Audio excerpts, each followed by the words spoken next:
ఓం నమ శివాయ శ్రీమాత్రే నమ. మిత్రులకి శ్రేయభిలాషులకి అలాగే నన్ను ఇంతగా ఆదరిస్తున్న యూట్యూబ్ ప్రేక్షకులందరికీ కూడా పేరు పేరు ధన్యవాదాలు. మిత్రులారా, మీ అందరికీ కూడా ఆ పరాదేవత ఎల్లవెల్లలా మీతో ఉండి మీ మనోవాంఛ నెరవేర్చాలని మనస్ఫూర్తిగా కోరుకుంటున్నాను. ఈరోజు మనం ఒక తేలికైన అద్భుతమైన ఉపాయం తెలుసుకుందాం.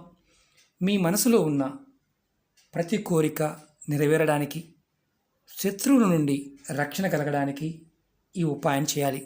చాలామంది అందరితో శత్రుత్వం ఉంటుంది. అంటే వారు శత్రుత్వం పెట్టుకోకపోయినా కొంతమంది కావాలనే మీతో శత్రుత్వం పెట్టుకుంటూ ఉంటారు. అది ఇంటి పక్కన వారు కావచ్చు, కుటుంబ సభ్యులు కావచ్చు, ఆఫీసులో పనిచేసేవారు కావచ్చు, వ్యాపారాల్లో ఉన్నవారు కావచ్చు. వారు బెదిరించడం, ఇలా ఇబ్బంది పడుతున్నప్పుడు ఈ పరిహారం చేయవచ్చు. ఈ పరిహారాన్ని పండగ రోజున, అంటే నవమి రోజున, శ్రీరామ నవమి రోజున ఈ ఉపాయాన్ని చేయాలి. చాలా తేలికైన ఉపాయం, చాలా చిన్న ఉపాయం. ఎలా చేయాలి, ఏ పదార్థం కావాలి, ఫలితం అనేది మనకి ఎంత త్వరగా వస్తుందో ఈ ఉపాయంలో మీకు తెలియచేస్తాను. మీకు ఈ వీడియో నచ్చినట్లయితే లైక్ చేయండి, నా ఛానల్ని సబ్స్క్రైబ్ చేసుకోండి, పక్కనే ఉన్న గంట సింబల్ని యాక్టివేట్ చేసుకోండి, 10 మంది మిత్రులకి షేర్ చేయండి. అలాగే మన కొత్త ఛానల్ లింక్స్ కూడా కింద డిస్క్రిప్షన్ బాక్స్లో పెట్టడం జరిగింది, వాటిని కూడా సబ్స్క్రైబ్ చేయండి, పక్కనే ఉన్న గంట సింబల్ని యాక్టివేట్ చేసుకోండి. ఈ ఛానల్లో ఉన్న వీడియోస్ని ముందు రోజుల్లో అందులో కూడా మీకు పెడతాను, అందుబాటులో ఉండడానికి అవకాశం ఉంటుంది. ఈ ఉపాయానికి కావాల్సిన పదార్థాలు చెప్తాను. గోధుమ పిండి, ఇలా గోధుమ పిండి తయారు చేసుకోండి. ఒక ప్రమిది తయారు చేసుకోవాలి. అలాగే మనం దీపం వెలిగించాలి. ఒక ఒత్తి కావాలి, ఇలా ఒక ఒత్తి తీసుకోండి. అలాగే ఆవ నూనె, ఆవాలతో చేసిన నూనె, ఇది మాత్రమే ఈ ఉపాయానికి వాడాలి.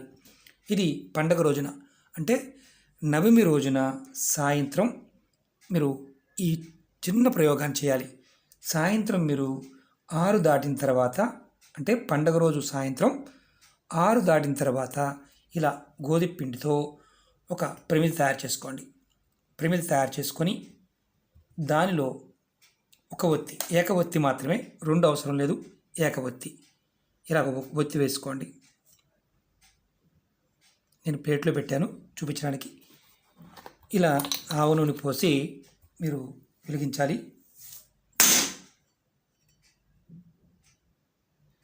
ఇది మీకు చూపించడం కోసం మాత్రమే చేస్తున్నాను.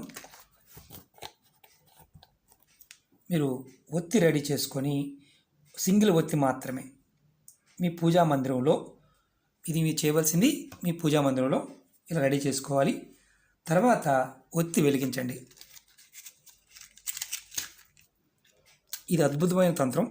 శత్రువులు బాండవిలో నవమి రోజున, శ్రీరామనవమి రోజున ఈ చిన్న ఉపాయం చేయడం వల్ల ఎంత పెద్ద శత్రువైనా సరే మిమ్మల్ని ఇబ్బంది పెట్టేవాడు ఆటోమేటిక్గా, డిఫాల్ట్గా వాడు ఇబ్బందులు పడతాడు. అంటే ఇప్పుడు ఈ దీపాన్ని వెలిగించిన తర్వాత ఈ దీపాన్ని పట్టుకొని మీరు ఇలా రాముల వారి పటానికి కానీ, విష్ణుమూర్తి పటానికి కానీ, అలాగే వెంకటేశ్వర పటానికి కానీ, కృష్ణుడి పటమైనా సరే, అంటే విష్ణు స్వరూపంగా ఉన్న పటానికి, మీరు విగ్రహానికైనా సరే ఇలా 7 సార్లు హారతి ఇవ్వండి. స్వామివారికి 7 సార్లు బాగా గుర్తుంచుకోండి. మీరు 7 సార్లు పట్టుకొని స్వామివారికి ఇలా హారతి ఇవ్వండి. ఇలా ఇచ్చిన తర్వాత మీరు ఈ దీపాన్ని మీ ఇంటి ముఖద్వారం బయట పెట్టండి. అంటే తీసుకువెళ్ళి ఇలా దీపాన్ని యాస్టీజ్గా ప్లేట్లో పెట్టుకోవచ్చు, మామూలు తర్వాత తీసైనా సరే ఇలా పిండి దీపాన్ని తీసి ఇలా మీరు పెట్టవచ్చు. ఇంటి బయట, ద్వారం బయట పెట్టండి. ఈ ఉపాయాన్ని మీరు మళ్ళీ అనుమానం రావచ్చు, కుడివైపు పెట్టాలా ఎడమవైపు పెట్టాలా, ఏ దిక్కునైనా పెట్టవచ్చు, ఏ ఇబ్బంది లేదు. ఈ ఉపాయాన్ని 6 గంటల నుండి సాయంత్రం 9 గంటల లోపు మాత్రమే చేయండి. ఈ ఉపాయం చేయడం వల్ల మీ మనసులో ఉన్న ప్రతి కోరిక నెరవేరే మార్గం తెలుస్తుంది, నెరవేరుతుంది.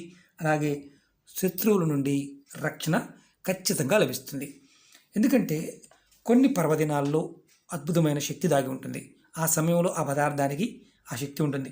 మీ ఈ అయిపోయిన తర్వాత, అంటే దీపం కొండెక్కింది, మీరు తీసుకువెళ్ళి తర్వాత అయిపోయిన తర్వాత దీన్ని మీరు డస్ట్బిన్లో పడేయవచ్చు, లేదంటే ఏదైనా చెట్టు మొదల్లో కూడా పెట్టేయవచ్చు. ఎలాంటి ఇబ్బంది లేదు. అంటే ఇబ్బంది ఏమన్నా ఉంటుంది అంటే ఇవి చేస్తున్నప్పుడు ఎవరైనా సరే మాట్లాడకుండా చేయండి.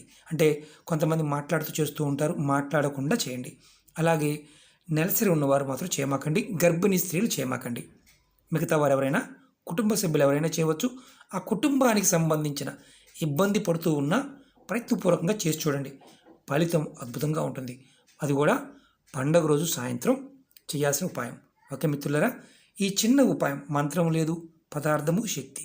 ఇది క్రియతో కూడుకున్న విషయం కాబట్టి మీరు పరిపూర్ణమైన నమ్మకంతో విశ్వాసంతో ప్రయత్నించేయండి.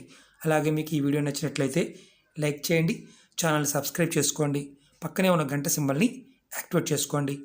10 మంది మిత్రులకి, మీకు తెలిసిన వారికి, ఇలా ఇబ్బంది పడుతున్న వారికి షేర్ చేయండి. ఒకటి గుర్తుంచుకోండి, మీకు ఆవ నూనె దొరకకపోతే ఈ ఉపాయాన్ని చేయవద్దు. ఇంకా వేరే ఏది వాడకూడదు, అది మాత్రమే వాడాలి. ఓకే మిత్రులారా, ఓం నమః శివాయ, శ్రీమాత్రే నమః.